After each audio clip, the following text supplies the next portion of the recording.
ದೂರ ಸಂಪರ್ಕ ಕೇಂದ್ರಗಳಲ್ಲಿ ಕೆಲಸ ಮಾಡ್ತಕ್ಕಂಥ ಗುತ್ತಿಗೆ ನೌಕರರು ಸೇರಿದಂತೆ ವಿವಿಧ ನೌಕರರು ಇವತ್ತು ತಮಗೆ ಸರಿಯಾದ ರೀತಿಯಾಗಿ ಸಂವಿಧಾನದ ವಿಧಿಯಂತೆ ಅಂದರೆ 16ನೇ ವಿಧಿಯಂತೆ ಸರಿಯಾದ ರೀತಿಯಲ್ಲಿ ನಮಗೆ ಸಂಬಳವನ್ನು ಇಲ್ಲಿ ಕೊಡ್ತಾ ಇಲ್ಲ. ಜೊತೆಗೆ ಅನೇಕ ಅಲ್ಲಿಯ ನೌಕರರ ಸಾಕಷ್ಟು ಕಿರುಕುಳನ್ನು ಕೂಡ ನಮಗೆ ಅನುಭವಿಸಲಾಗ್ತದೆ. ಒಟ್ಟಾರೆಯಾಗಿ ಇಲ್ಲಿಯ ನೌಕರರು ಸಾಕಷ್ಟು ಸಂಕಷ್ಟಗಳನ್ನ ಅನುಭವಿಸುವ ಹಿನ್ನೆಲೆಯಲ್ಲಿ ಇವತ್ತು ಭಾರತೀಯ ಮಜ್ದೂರ್ ಸಂಘದ ವತಿಯಿಂದ ಭಾರತೀಯ ಮಜ್ದೂರ್ ಸಂಘದ ಕಾರ್ಮಿಕ ಘಟಕದ ವತಿಯಿಂದ ಇವತ್ತು ಈ ಸ್ವಾತಂತ್ರ್ಯ ಉದ್ಯಾನದಲ್ಲಿ ಇವತ್ತು ಎಲ್ಲ ಕಾರ್ಮಿಕರು ಕೂಡ ಇವತ್ತು ಬೃಹತ್ ಪ್ರತಿಭಟನೆ ಕೂಡ ಹಮ್ಮಿಕೊಂಡಿದ್ದಾರೆ. ವಿಶೇಷವಾಗಿ ಭಾರತೀಯ ಮಜ್ದೂರ್ ಸಂಘದ ಬೆಂಗಳೂರು ನಗರ ಅಧ್ಯಕ್ಷರಾಗಿರ್ತಕ್ಕಂಥ ವೆಂಕಟೇಶ್ ಸೇರಿದಂತೆ ಮತ್ತು ಇಂಗ್ಲೇಶ್ ಅವರ ನೇತೃತ್ವದಲ್ಲಿ ಕೂಡ ಇವತ್ತು ಈ ಪ್ರತಿಭಟನೆ ಕೂಡ ನಡೀತಾ ಇದೆ. ವಿಶೇಷವಾಗಿ ಇವತ್ತು ಕಾರ್ಮಿಕರ ಮೇಲೆ ಸಾಕಷ್ಟು ಮೊದಲಿಂದನೂ ಕೂಡ ಭಾಳಷ್ಟು ಅಸಮಾನತೆಗಳನ್ನು ನಾವು ಕೂಡ ಕಾಣ್ತಾ ಇದ್ವಿ. ಸಾಕಷ್ಟು ಅವ್ರ ಮೇಲೆ ದೌರ್ಜನ್ಯಗಳು ಕೂಡ ನಡೆಯೋದನ್ನು ಕಾಣ್ತಾ ಇದ್ವಿ.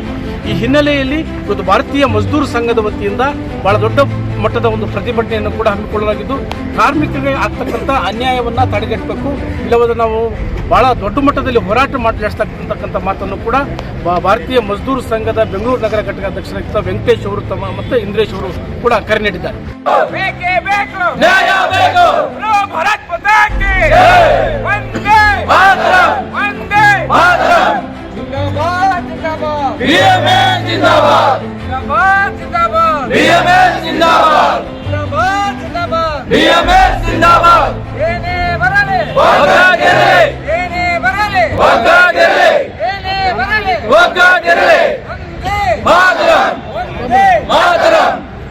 ಇವತ್ತು ನಾವು ನಮ್ಮ ಭಾರತೀಯ ಟೆಲಿಕಾಂ ಸಾರ್ವಜನಿಕ ಪ್ರೈವೇಟ್ ಲಿಮಿಟೆಡ್ ಕಂಪನಿಯ ಗುತ್ತಿಗೆ ಕಾರ್ಮಿಕರು ಏನು ಇವತ್ತಿನ ದಿವಸ ಕೆಲಸ ಮಾಡ್ತಾ ಇದ್ದಾರೆ, 10-20 ವರ್ಷಗಳಿಂದ ಕೆಲಸ ಮಾಡ್ತಾ ಇದ್ದಾರೆ. ಅವರಿಗೆ ಕನಿಷ್ಠ ವೇತನ, ಮೂಲ ಸೌಕರ್ಯ ಏನೂ ಇಲ್ಲ. ಇದೊಂದು ದುರಂತ. 72 ವರ್ಷ ಸ್ವತಂತ್ರ ಬಂದಿದೆ, 72 ವರ್ಷ ಆಗಿದೆ. ಇಂಥ ಸ್ವತಂತ್ರ ಭಾರತದಲ್ಲಿ ಈಗಲೂ ಕನಿಷ್ಠ ವೇತನ ಇವರು ಕೊಡ್ತಾ ಇಲ್ಲ, ವಂಚಿಸ್ತಾ ಇದ್ದಾರೆ ಅಂದರೆ ಇದೊಂದು ದುರಂತ, ರಾಷ್ಟ್ರೀಯ ದುರಂತ ಅಂತ ಹೇಳಬೇಕು.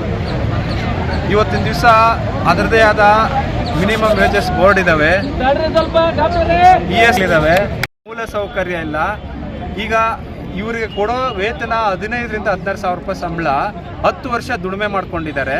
ಸೊ ವರ್ಷಕ್ಕೆ 1,000 ರೂಪಾಯಿ ಇಂಕ್ರಿಮೆಂಟ್ ಆಯ್ತು ಅಂದ್ರೂ 10 ವರ್ಷಕ್ಕೆ 10,000 ರೂಪಾಯಿ ಆಗಬೇಕಾಗಿತ್ತು. ಪ್ಲಸ್ ಇದೊಂದು 16,000, 26ರಿಂದ 56,000 ರೂಪಾಯಿ ಅವರು ಈಗ ಮೂಲ ವೇತನ ಇರಬೇಕಾಗಿತ್ತು, ಅದು ಇಲ್ಲ.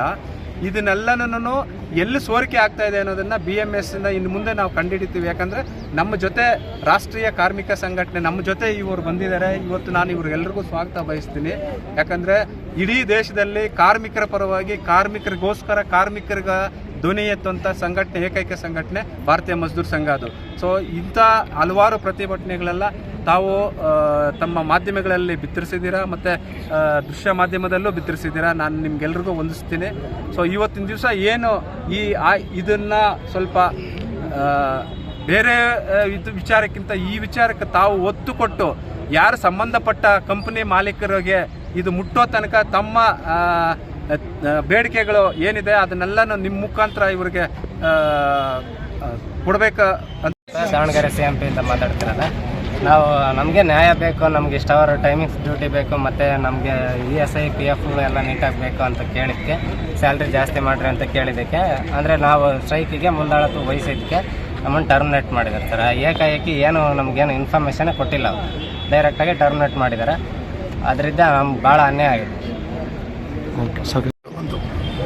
ಈ ಜಿಯೋ ಕಂಪನಿ ಅಂತ ಏನು ಹೇಳ್ತಿದ್ದೀವೋ, ನಾವು ಎಲ್ಲ ಕಡೆ ಹೇಳ್ತೀವಿ ಅಂಬಾನಿ ಅದಾನಿ ಅಂತ, ಅದನ್ನು ನೇರವಾಗಿ ನಾವಿಲ್ಲಿ ಅದರ ಏನು ಬಿಸಿ ಏನು ತಡ್ತಾ ಇದೆ ಅನ್ನೋದನ್ನು ನಾವಿಲ್ಲಿ ಕಾಣಬಹುದು.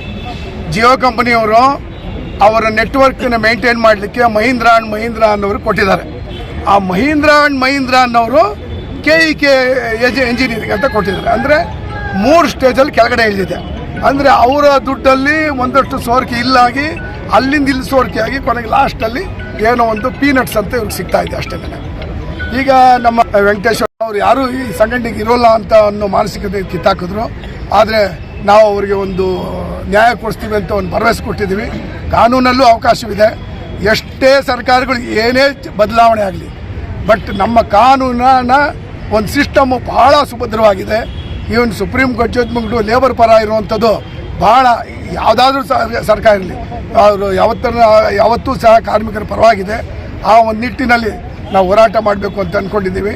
ಈಗ ನಮ್ಮ ವೆಂಕಟೇಶ್ ಅವ್ರು ಹೇಳ್ದಂಗೆ ಈಗ ಇವತ್ತು ಡಿಜಿಟಲೈಸೇಷನ್ ಅಂತ ಏನಾದರೂ ಇಡೀ ವಿಶ್ವದಲ್ಲಿ ಮನ್ನಣೆ ಪಡೆದಿದ್ದರೆ ಭಾರತ ಭಾಳ ಜೋರಾಗಿದೆ ಅಂತ ಹೇಳ್ಕೊಂಡು ನಮ್ಮ ಪ್ರೈಮ್ ಮಿನಿಸ್ಟ್ರು ಕೂಡ ಎಲ್ಲ ಬೇರೆಯವ್ರನ್ನ ಬಂದು ನೋಡಿ ನಾನು ಟೀಗೂ ಕೂಡ ಇದು ಕೊಡ್ತೀನಿ, ಇದು ಆನ್ಲೈನ್ ಪೇಮೆಂಟ್ ಮಾಡ್ತೀನಿ ಅನ್ನೋವಂಥನ್ನು ತೋರಿಸಿ ತಮ್ಮ ಹೆಗ್ಗಳಿಕೆಯನ್ನು ಹೇಳ್ಕೊಂಡಿದ್ದಾರೆ.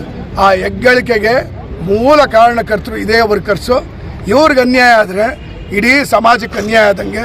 ನಾಳೆ ಇವರೇನಾದ್ರು ಕೆಲಸ ಸ್ಥಗಿತಗೊಂಡ್ರೆ ಎಲ್ಲ ಡಿಜಿಟಲೈಸೇಷನ್ನು ನಿಮಗೆ ಗೊತ್ತಿರಬಹುದು. ಇವತ್ತು ಒಂದು ಕಾರಿಂದ ಹಿಡಿದು ಡಿಫೆನ್ಸಿಂದ ಹಿಡಿದು ಡಿಜಿಟಲೈಸೇಷನ್ದನೇ ಕೆಲಸ ಮಾಡ್ತಾಯಿದೆ.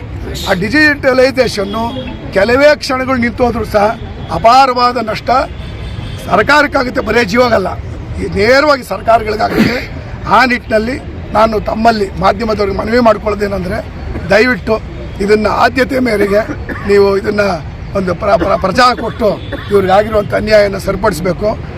ಕೊನೆಯದಾಗಿ ಒಂದೇ ಒಂದು ಮಾತು ಹೇಳ್ತೀನಿ, ಭಾಳ ನನಗೆ ನೋವಾಗಿದ್ದೇನು ಅಂತ